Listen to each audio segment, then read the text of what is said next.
ఈ శ్లోకం సుదర్శన శతకంలో ఉంది. మనం 30 శ్లోకాలు నేర్చుకున్నాం. ఇప్పుడు 31వ శ్లోకం.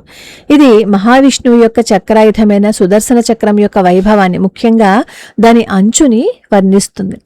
దీనికి భావం ఏంటంటే, ఈ శ్లోకంలో సుదర్శన చక్రాన్ని ఒక గజరాజుతో పోలుస్తారు. ఏనుగు కోట గోడల్ని ఎలా అయితే బద్దలు కొడుతుందో, సుదర్శన చక్రం అసురుల అహంకారాన్ని, ఆపదలను అలా ఛేదిస్తుందన్నమాట.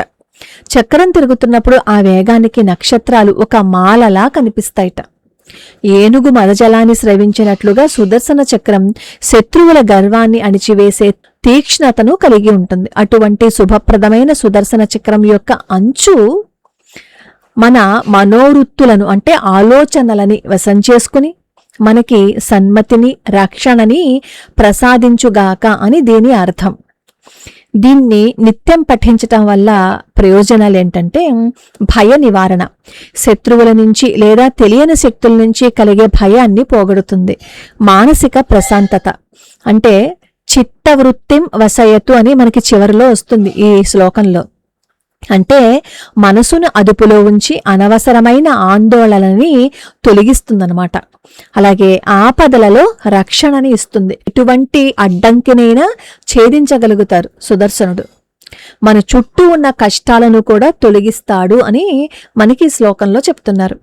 ఏదైనా కఠినమైన పనిని సాధించాలి అని అనుకున్నప్పుడు ఈ శ్లోకాన్ని పఠించటం వల్ల సంకల్ప బలం పెరుగుతుంది. ప్రతిరోజు స్నానం చేసిన తర్వాత దీపారాధన చేసి ఉత్తర దిశ లేదా తూర్పు దిశకు తిరిగి 3 సార్లు లేదా 11 సార్లు చదువుకోవటం మంచిది.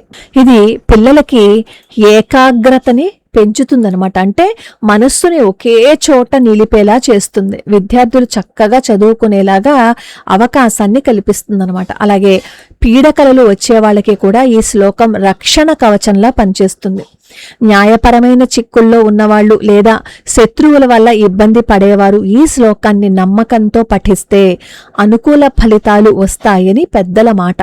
అలాగే ఇందులో నక్షత్రమాల ప్రస్తావన ఉంది. జ్యోతిష్య శాస్త్రం ప్రకారం గ్రహగతులు అనుకూలించని వాళ్ళు సుదర్శన చక్రాన్ని ప్రార్థించటం వల్ల ఉపశమనాన్ని పొందుతారు.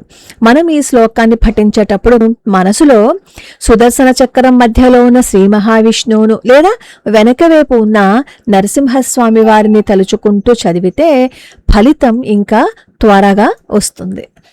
స్వప్రాణాం భేదనీం యః పరిణతిమఖిల శ్లాఘనీయాం దధానః క్షుణ్ణాం నక్షత్రమాలాం దిసి దిసి వికిరన్ విద్యుతాతుల్య కక్ష్యః నిర్యాణేనోత్కటేన ప్రకటయతి నవం దానవారి ప్రకర్షం చక్రాధీశస్య భద్రో వసయతు భవతాం సప్రధిశ్చిత్తవృత్తిం.